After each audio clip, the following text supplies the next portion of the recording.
I thought the worst was behind me when I left the forest with the anklet in my hands. But that night, as I sat in the hut staring at it, I realized the spirit was not done with me. It was only waiting.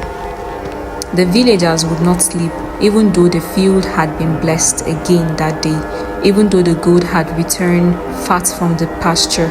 Fear lay heavy in the village like smoke. Everyone knew the spirit was restless. Everyone knew the next night would be worse.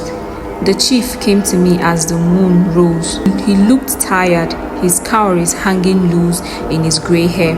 He sat in the dust beside me, his hands shaking as he touches the anklets in my palm. "They carry the key," he said, "but to use it, you must return to where she was buried.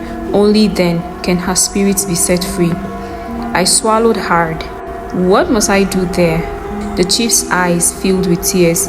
"You must return the anklet to her grave, but you must also speak the truth. You must tell her what was done to her. Speak for the ancestors who betrayed her.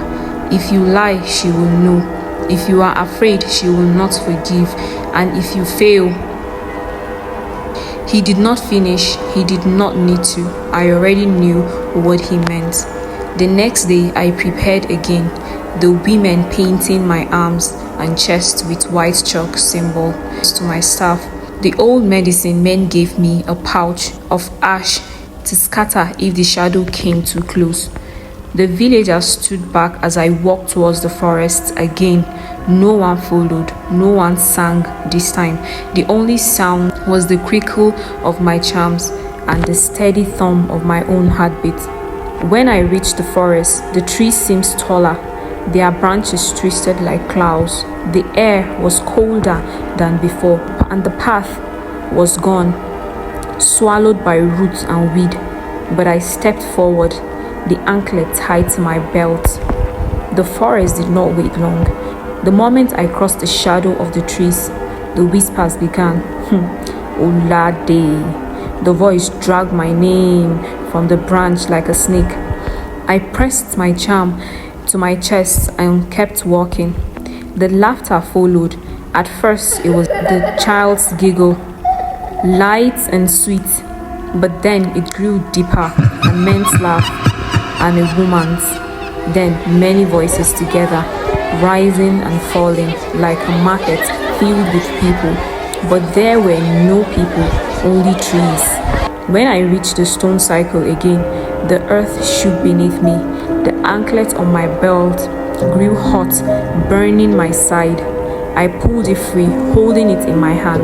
The soil in the center split, and black smoke rose from the crack. The spirit child appeared, her eyes glowing brighter than before, her torn wrappers fluttering as if caught with a storm. But this time she did not come alone. Behind her, figures began to rise, men, women, children, all pale, all hollow, all wrong. Their arms too long, their mouth too wide. These were the others, the ones she had taken over the years, and they were angry. The shadows rushed me. I smoked my stuff, scattering ashes into the air. The first one dissolved into smoke, but others pushed forward. The clouds scraped my skin, leaving lines of fire across my arm. My charm restless, breaking one by one. The child spirit raised her hand and the ground split wider. A mouth of earth rose in the center of the stone cycle, and in it lay small bones, the truth of her burial. My knees shook. I knew what I had to do. I stepped into the cycle and placed the anklet on the bone. The air changed, the shadow froze, the forest went silent. I spoke, my voice breaking. "You were not taken by spirit. You were not lost. The elders gave you to the forest. They buried you alive so the land would live. They betrayed you." The spirit face twisted, her eyes flickered between sorrow and rage. She screamed, and the sound shook the trees. Shadows swarmed close, their clouds reaching. I fell to my knee, hands on the earth. I am not your enemy, I cried. I will carry the truth for you. I will tell your story. If you want peace, show me how to free you. For a long moment, there was silence. Then the spirit lowered her head. Her form shifted, flickering between child and shadow. She pointed to the anklet. Her voice came soft like a whisper in the wind.